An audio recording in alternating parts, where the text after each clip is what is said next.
Sir, Swami Prasad Mukherjee ji को जो आरोप अखिलेश यादव लगा रहे हैं, इसको कैसे देखते, क्या कहना चाहेंगे?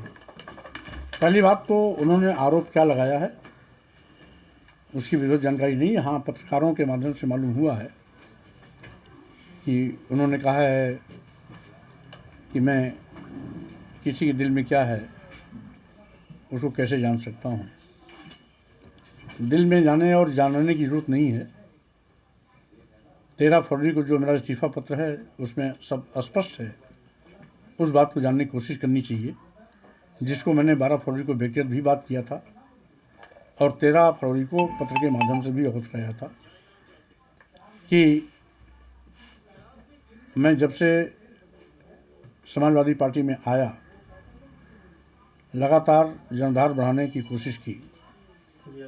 पहले ही दिन मैंने नारा दिया था 85 तो हमारा है, 15 में भी बंटवारा है।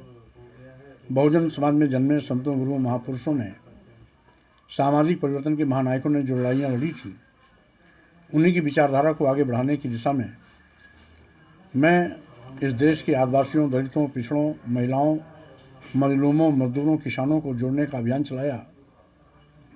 लेकिन कुछ यथार्थवादी ताकतें जो समाजवादी पार्टी के नाम पर लाभ तो लेती हैं, लेकिन समाजवादी पार्टी के वोट बैंक के साथ खिलवाड़ करती हैं। और जब जब मैंने ऐसा कोई भी कदम उठाया तो निजी बयान कह करके उसका उपहार सुनाया गया। एक नहीं, अनेक मौके पर कहे ये निजी, मौर्य जी का निजी बयान है। आखिर उनकी भी हैसियत एक राष्ट्रीय महासचिव की है, मेरी भी हैसियत एक राष्ट्रीय महासचिव की है।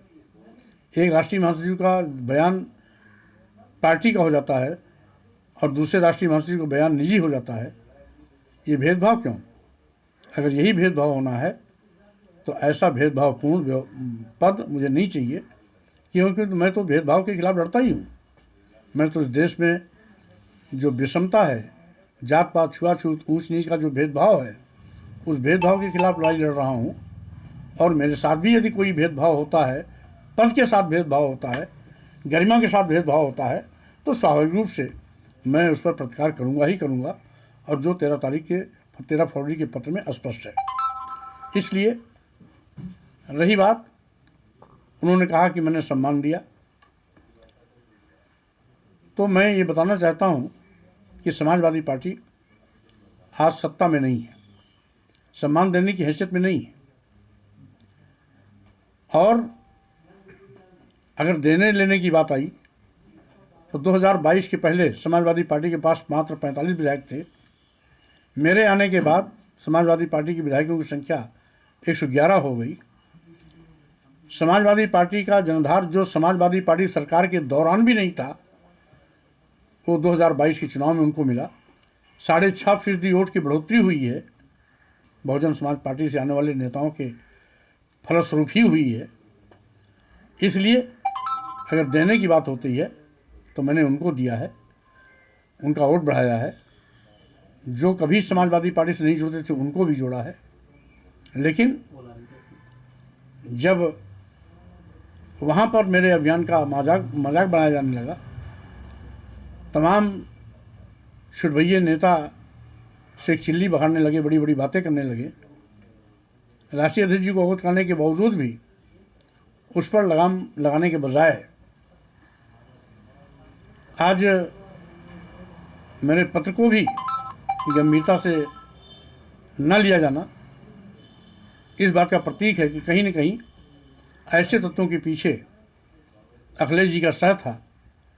अन्यथा अगर ईमानदारी से समाजवादी पार्टी के जनधार को बढ़ाने के प्रश्न में होते तो उन पर समय रहते अनुशासनहीनता का कार्रवाई करते। लेकिन बहरहाल वो जो कुछ भी हमें दिए हैं, कुछ तो वापस कर दिया, कुछ वापस हो जाएगा। मैं पद के पीछे नहीं भागता हूँ। मैंने सदैव वैचारिक लड़ाई लड़ी है, विचारों के साथ खड़ा रहा हूँ। वैचारिक टकराहट जब भी कभी मौका आता है तो मैं पहाड़ से भी टकराने की हिम्मत रखता हूँ। लोग अपनी राजनीतिक रोटियां सेकने की कोशिश कर रहे हैं। आज देश में बड़े पैमाने पर बेरोजगारी है, महंगाई है, गरीबी लाचारी है, अनुसूचित जात, अनुसूचित जनजात और पिछड़ों के आरक्षण खत्म किए जा रहे हैं, जातिवार जनगणना की लंबे अरसे से मांग चल रही है, लोकतंत्र की हत्या की जा रही है, ईडी सीबीआई इनकम टैक्स का दुरुपयोग किया जा रहा है, देश की राष्ट्रीय संपत्तियों को निजी हाथों में भेजा जा रहा है। इन सारी चीज़ों को देखते हुए हमें जहाँ सड़क पर निकल कर लड़ाई लड़नी चाहिए, हम केवल घर बैठ करके तमाशा देख रहे हैं। अनुरोध करने के बावजूद भी उस पर एक कदम भी चलने की कोशिश नहीं की गई है। पार्टी के अंदर ही पदों में भेदभाव किया जा रहा है और जो सेकुलर होने की दुहाई देते हैं लेकिन बीजेपी की पिच पर खेलने के आदी हैं, ऐसे लोगों से समाजवादी पार्टी का भला होने वाला नहीं है।